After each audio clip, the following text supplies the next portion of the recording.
Bang, apa KPI untuk kerajaan untuk cetak wang supaya tak hyperinflasi? Okey guys, konsep asas dia macam ni. Apabila ekonomi kita growing, jumlah wang di dalam ekonomi pun kena growing juga. Kalaulah kita punya ekonomi growing tetapi jumlah wang tu tidak grow, jadi apa yang berlaku adalah jumlah barang akan banyak tetapi wang menjadi sedikit. Ini akan menyebabkan berlakunya satu keadaan yang kita panggil sebagai deflasi. Sebenarnya yang mengawal wang dalam edaran ekonomi kita ni, dia bukanlah directly being controlled by the government. Dia adalah di bawah pengawasan Bank Negara Malaysia. Memang betul, Bank Negara Malaysia tu adalah sebahagian daripada kerajaan. Akan tetapi, dia adalah satu bank yang mempunyai autoriti yang tersendiri. Sebab itulah di dalam bank negara tu tidak ada menteri ataupun orang politik duduk dekat situ. Jadi pertambahan wang di dalam ekonomi ni akan dimonitor secara dekat oleh Bank Negara Malaysia.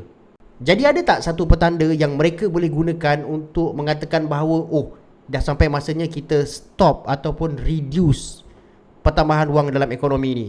Nanti kita takut kalau pertambahan wang yang terlalu banyak dalam ekonomi ni akan menyebabkan hyperinflasi. Jawabnya, salah satu indikator yang digunakan adalah kadar inflasi itu sendiri. Sebagai contoh, kadar inflasi yang normal dekat Malaysia ni adalah di antara 3 hingga 4%.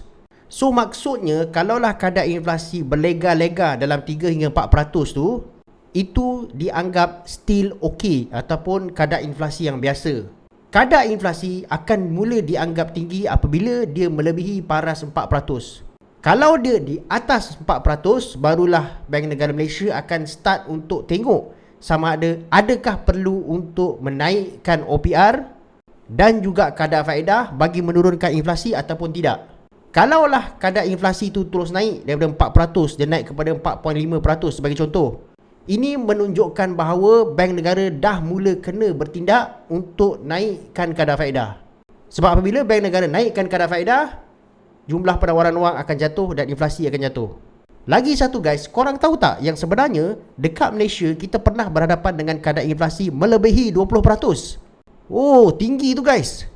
Korang tak percaya? Tengok carta ni. Ini kadar inflasi dekat negara kita before 1980 sehingga sekarang. Korang perasan tak ni? Kadar inflasi ni dia adalah hampir 24%.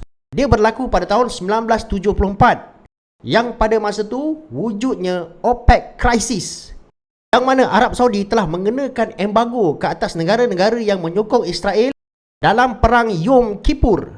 Dan keadaan ini telah melonjakkan harga minyak dunia dan menyebabkan kadar inflasi Malaysia naik dengan tinggi. Korang nak tak kalau aku cerita lebih lanjut tentang perang dan juga OPEC crisis ni?